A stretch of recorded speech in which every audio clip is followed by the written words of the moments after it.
Quebradillas Arecibo. WNVE 98.7 Culebra Fajardo. W283DR 104.5 FM Aguadilla Mayagüez. Descarga la aplicación móvil Nueva Vida FM.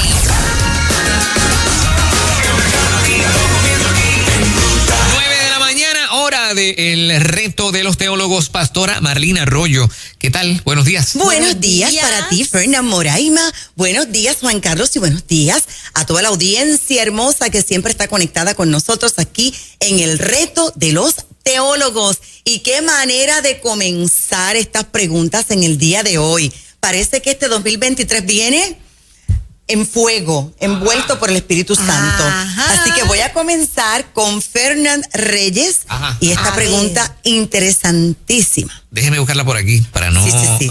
Porque esta pregunta llega de Ohio. Viene de parte de Yolanda Michelle, es su nombre, y su esposo Manny. Nos llega desde Ohio. Súper interesante. Ella plantea por qué Jesús usó saliva para sanar. Muy bien, muy bien. Tantas maneras que Jesús utilizó para sanar. Pero antes de responder esta pregunta, permítame por favor explicar algo. La palabra del Señor es completa en sí misma. Ahora bien, siempre es lindo poder evaluar el contexto histórico para poder entender lo que está aconteciendo allí. Por lo tanto, déjame recomendar varias referencias para que podamos entender mejor las Sagradas Escrituras, para que usted lo añada a su biblioteca. Yo siempre recomiendo los escritos del historiador Flavio Josefo. ¿Por qué? Porque era un historiador que habló muchísimo de Jesús. Te presenta, por ejemplo, la historia de Ruth y de Noemí de una forma tan magistral. Y tratándose de un hombre que no era creyente, esto tiene mucho más valor. Ahora, también existen historiadores creyentes, como por ejemplo Eusebio de Cesarea. También sería interesante que usted estudiara un poquito sobre el Talmud. ¿Por qué digo todo esto? Porque hoy quiero hacer referencia a las tradiciones y costumbres judías, y una de ellas que aparece en el Talmud es la siguiente. Por cuanto los patriarcas tenían varias mujeres y por consiguiente tenían varios hijos en diferentes mujeres, a veces era difícil verificar cuál era el primogénito. Y mira de qué forma tan magistral el Padre eterno, el Padre misericordioso, que siempre interviene y siempre se manifiesta y hace lo que tenga que hacer para poder manifestársele, revelársele a los hombres, entra a la cultura judía. Y nos encontramos con que para probar quién era el primogénito, ¿sabes lo que hacían los muchachos?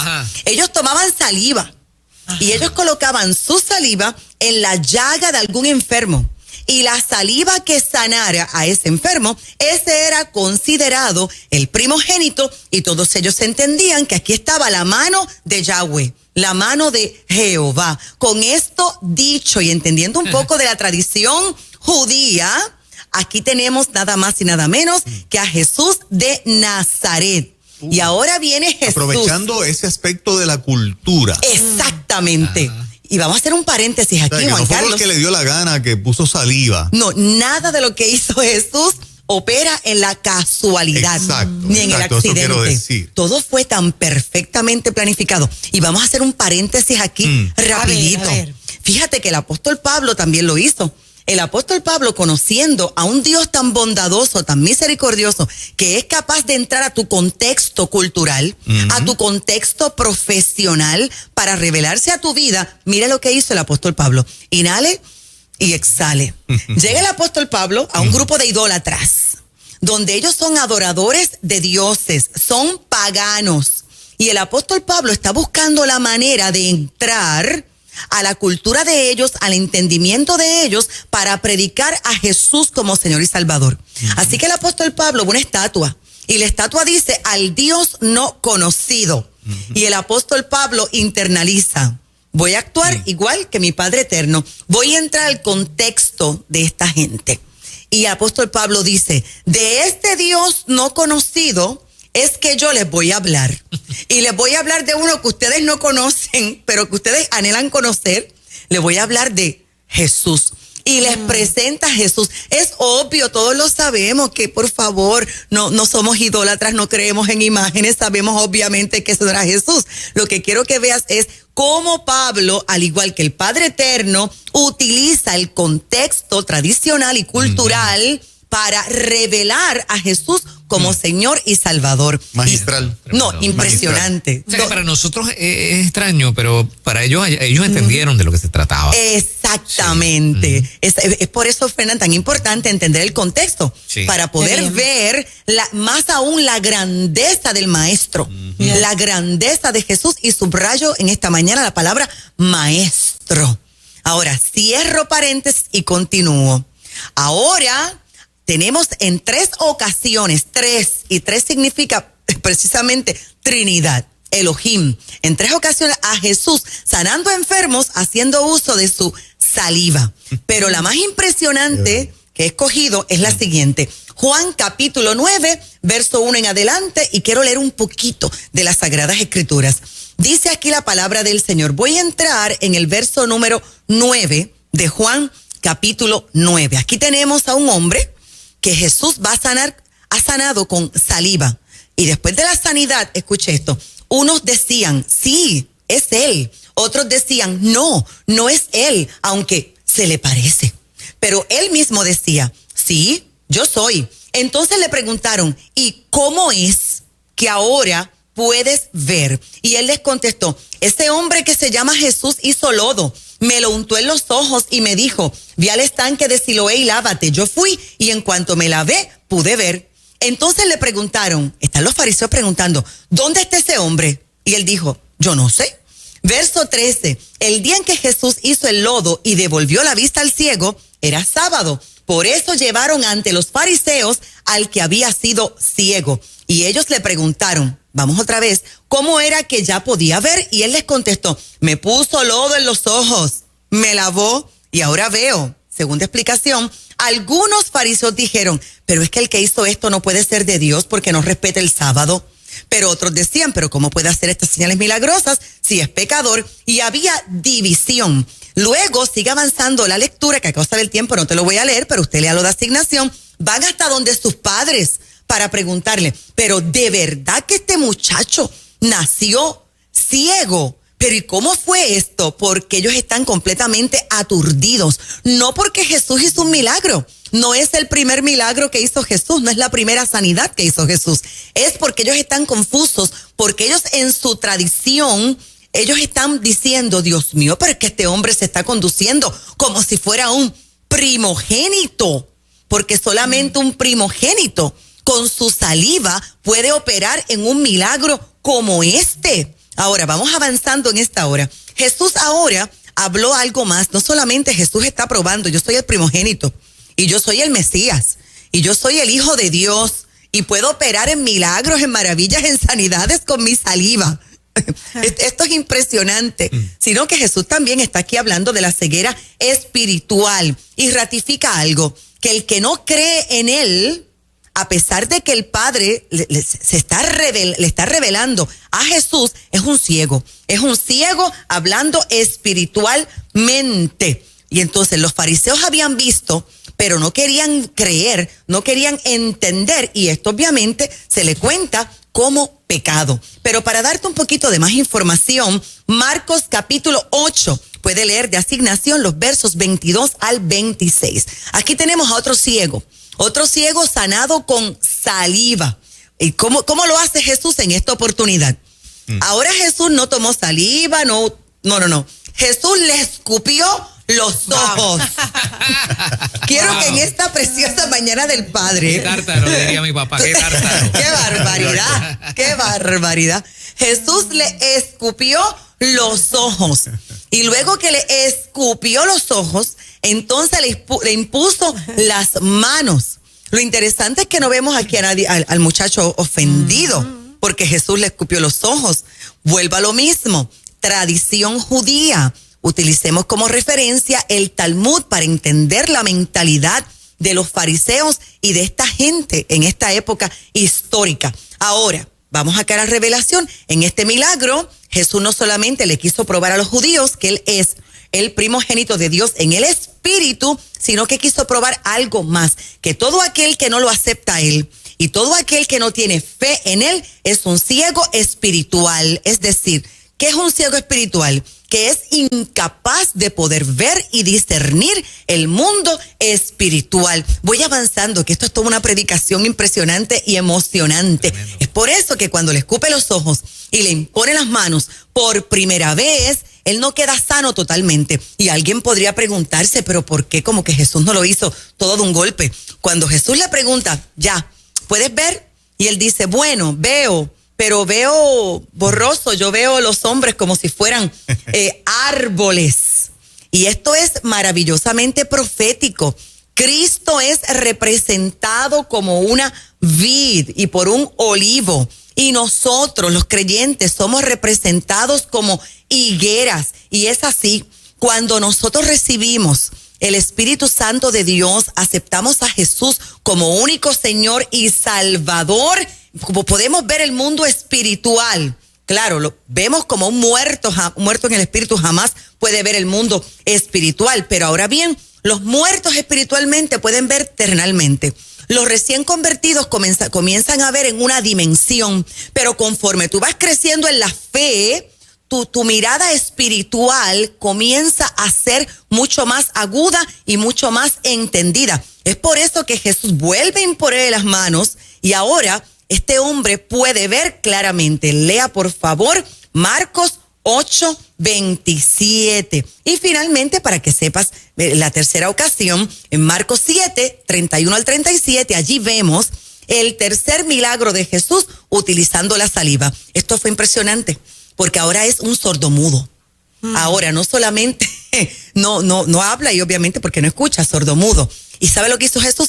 Le tocó la lengua al sordomudo, dice la palabra. Le tocó la lengua con su saliva.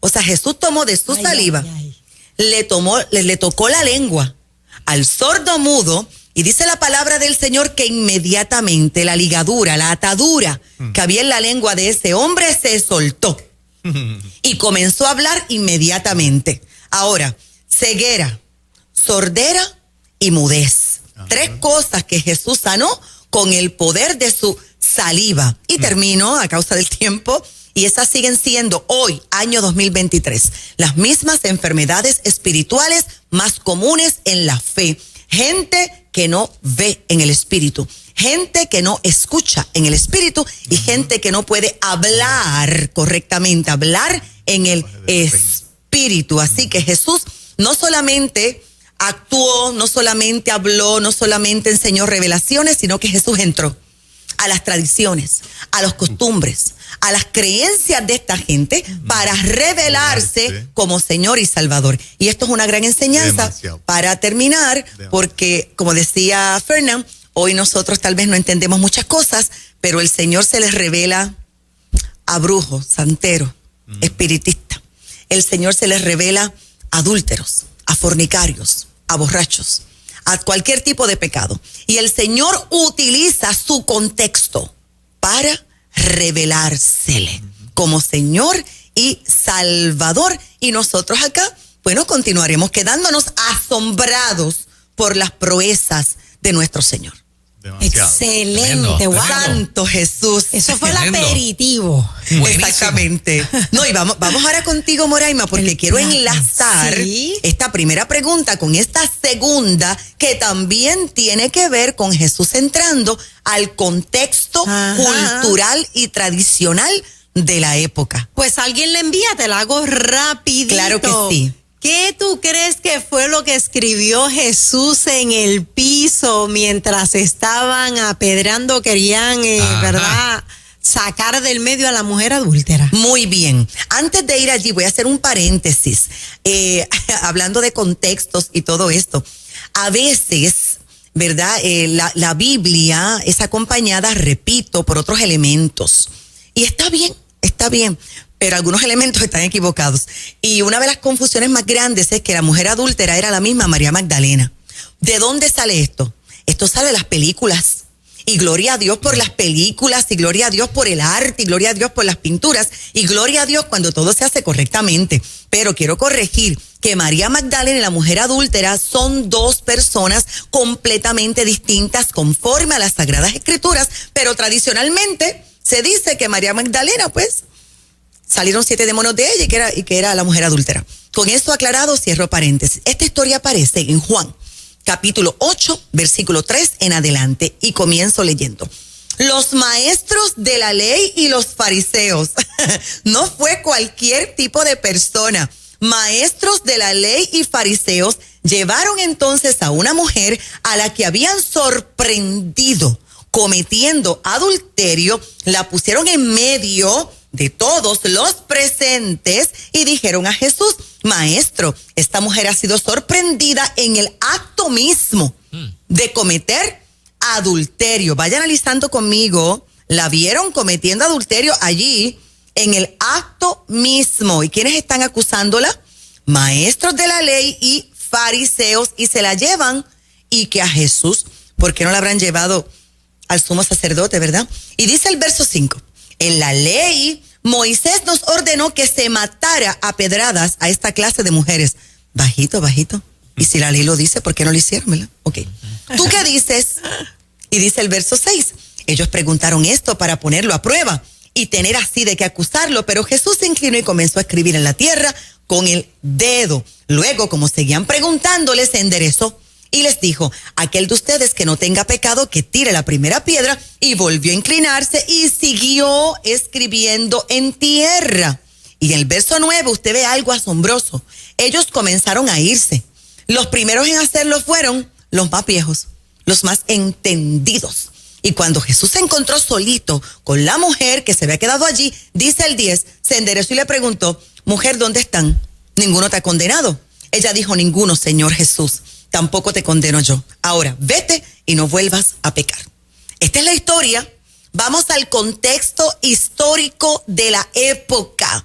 Era un juicio lo que se estaba realizando allí. ¿Recuerdas a Jesús? Que Jesús no solamente fue enjuiciado ante el gobernador Poncio Pilato, sino que también Jesús fue enjuiciado por los fariseos de la época, porque habían juicios religiosos y juicios también, como estamos acostumbrados a verlos hoy, gubernamentales, por llamarle así. Ahora bien, hay un juicio que se está celebrando aquí. Han actuado como si Jesús fuera el sumo sacerdote. ¿Y sabes qué dice aquí la tradición? Jeremías 17:13, Señor, tú eres la esperanza de Israel. Todo el que te abandona quedará avergonzado. Todo el que se aleja de ti desaparecerá como un nombre escrito en el polvo. Por abandonarte a ti, manantial de frescas aguas, y usted siga leyendo. Es decir, estaba el juicio, se celebraba, y el nombre de los culpables, el nombre de los pecadores, era escrito sobre el polvo. Así que Jesús, estando en ajedrez se llama jaque mate, en dominó se llama trancao. ¿Por qué? Porque si Jesús dice, bueno, pues ustedes saben lo que hay que hacer. La ley dice que hay que apedrearla, procedan, porque yo vine a cumplir con la ley. Cumplía con la ley, pero no hacía justicia, porque Jesús sabía lo que estaba pasando allí. Jesús sabía por qué ellos la sorprendieron en el mismo acto del adulterio. Acto que no se hace en una plaza, acto que se hace en un lugar de intimidad. Y ellos la vieron allí, en el mismo acto. Y Jesús sabía quién era el hombre. Si fue adulterio, ¿dónde está el hombre?